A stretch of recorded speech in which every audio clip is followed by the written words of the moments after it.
Picture this. Two identical pickup trucks roll off the same assembly line in the same year, same engine, same everything. One ends up hauling cargo through brutal Hokkaido winters where the mercury drops to 40 below zero, and 20 years later, it's still running, still starting on the first try, still doing daily work like nothing happened. The other one, babied in a mild climate, garaged every night, never sees snow, and yet it's burning oil and needing a rebuild before it even hits half that mileage. If you guessed that the harsh climate truck must have some special engine, some secret Japanese-only parts, or some magical synthetic oil that Western markets don't get access to, you'd be wrong. And that wrong assumption is exactly why so many engines die young.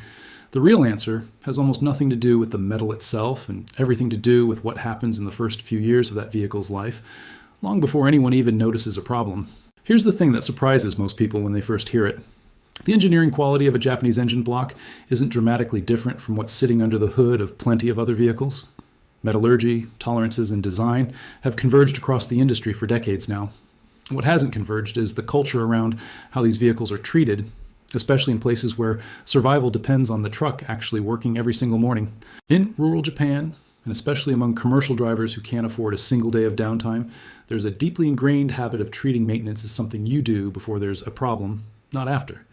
It's almost the opposite mindset of how a lot of casual drivers operate, where the car gets attention only when a warning light comes on or something starts making noise. Let's talk about what that actually looks like in practice, because this is where it gets interesting. Fleet operators who run delivery trucks, taxis, and work vehicles across Japan often follow service intervals that are noticeably shorter than what's printed in the owner's manual. And they don't think of this as overkill, they think of it as cheap insurance. An oil change that costs a relatively small amount of money is treated as a non-negotiable appointment, almost like a doctor's checkup, because everyone in that world has seen what happens when it gets skipped. The oil isn't just lubricating moving parts, it's carrying away microscopic metal particles, neutralizing acids that build up from combustion, and keeping seals soft and flexible. When oil sits in an engine too long, it doesn't just lose lubrication ability, it actually starts working against the engine, becoming slightly acidic and abrasive. So, a driver who pushes an oil change from the recommended interval out by another few thousand kilometers isn't saving money. They're trading a small amount of saved cash now for a much larger repair bill years down the line, and most people never even connect those two events because the damage is silent and gradual. This is where the bigger secret starts to reveal itself. It's not about what oil you use, it's about when you change it. People get obsessed with buying the most expensive synthetic oil on the shelf, convinced that the product itself is some kind of shield against engine wear.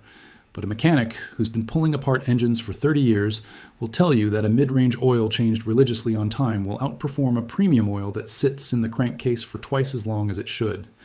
Timing beats quality almost every single time, because the entire point of oil is to be fresh enough to do its job, and no additive package in the world can compensate for oil that's simply been in there too long. The same logic applies to coolant, transmission fluid, brake fluid, and even something as simple as the air filter. Fresh, on schedule, every time. That's the formula, and it sounds almost too boring to be a secret, but that's exactly why most people overlook it. Now let's get into the daily driving habits, because this is where the truck drivers in those freezing climates really separate themselves from the average commuter. And it's not magic, it's just consistency applied to small moments throughout the day. The first one, and probably the most violated rule in cold climates, is the warm-up. A lot of people start their car, see the windows are frosted, and immediately rev the engine to get the heater going faster. Or they pull out of the driveway within seconds of starting it. In extreme cold, engine oil thickens significantly, and it takes time for it to circulate properly and reach every bearing and surface that needs lubrication. Drivers who understand this let the engine idle gently for a short period, not to warm up the cabin, but to give the oil time to start flowing and coat the internals before any real load is placed on the engine. Then, even after that idle period, they don't immediately push the engine hard. The first several minutes of driving are done gently, lower RPMs, light throttle, letting the entire drivetrain gradually come up to operating temperature together. Think of it like stretching before a sprint. Skipping that stretch doesn't cause an injury today, but do it enough times, and something eventually gives out. The second habit is smooth acceleration. This doesn't mean driving slowly or being a nuisance on the road. It means applying throttle progressively rather than stomping on it from a stop. Every time an engine is asked to suddenly produce a huge amount of power from idle, especially before it's fully warmed up, it creates uneven stress on pistons, rings, and bearings. Over thousands of repetitions across years of driving, that uneven stress adds up into measurable wear differences between two otherwise identical engines. The drivers who treat their vehicles like tools rather than toys tend to accelerate the way you'd gently lean into a heavy door rather than kicking it open, and their transmissions and engines simply experience a calmer life as a result. Braking follows the same philosophy. Hard, last-second braking doesn't just wear down pads and rotors faster, it also reflects a driving style that tends to pair with hard acceleration, creating a stop-and-go cycle that's exhausting for every mechanical component involved, from the transmission to the engine mounts.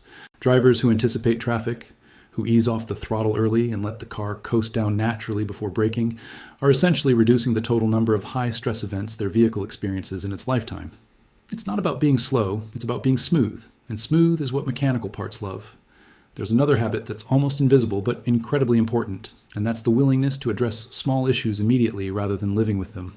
A slight rattle, a faint smell, a dashboard light that flickers and goes away, a slightly rougher idle than usual, these are the kinds of things that a lot of drivers learn to tune out because the car still works fine.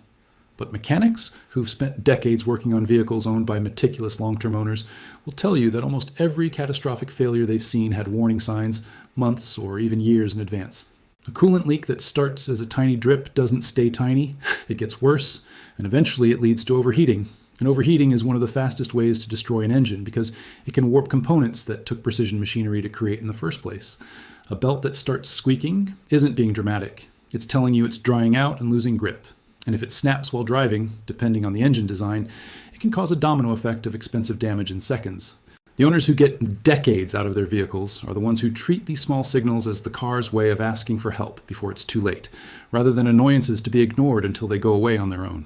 This proactive mindset extends to things most drivers never think about, like checking fluid levels regularly, even between scheduled services, inspecting tire pressure, not just for safety, but because uneven pressure changes how the engine and transmission work to move the car, and even something as simple as keeping the vehicle clean underneath, especially in places where road salt is used heavily in winter.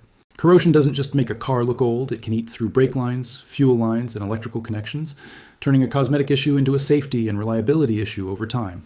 Drivers in extreme cold climates often rinse the undercarriage of their vehicles more frequently than people in milder climates would ever think necessary. Not because they're obsessive, but because they've learned through experience, or through the experience of people before them, what happens when you don't. One of the most costly mistakes, and one that's incredibly common, is over-revving a cold engine, especially right after a cold start. There's a persistent myth that you need to rev the engine to wake it up, or to clear out cold air from the intake faster.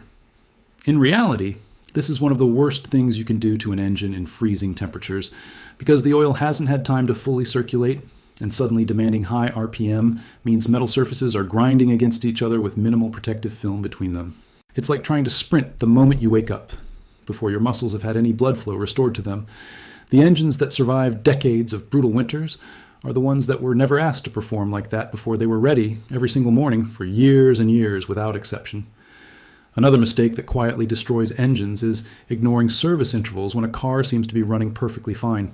There's a dangerous assumption that if nothing feels wrong, then nothing needs attention, but by the time something feels wrong, the damage is often already done and is now just becoming noticeable.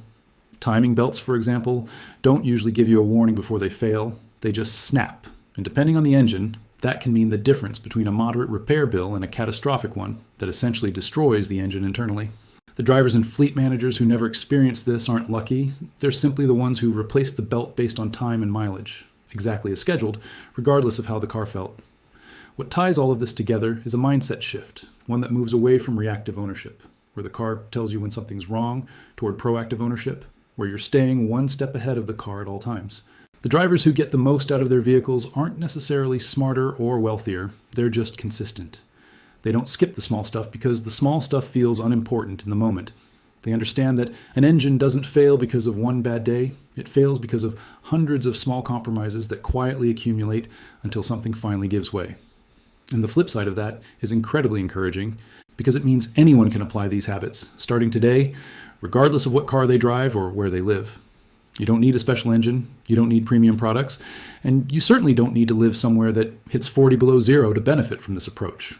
So if there's one thing to take away from all of this, it's that engine longevity isn't a mystery, and it isn't luck, and it definitely isn't something that's baked into a car at the factory and out of your hands forever. It's a daily, weekly, and monthly habit of treating your vehicle the way someone would treat a tool they genuinely depend on, where small issues get fixed immediately, where maintenance happens on time rather than when convenient, and where every drive, from the moment you turn the key to the moment you shut it off, is done with a little bit of care and patience. The trucks that survive decades of brutal winters aren't surviving because of what they're made of. They're surviving because of how they're treated. And that's something every single driver, anywhere in the world, has the power to do for their own car, starting with their very next drive.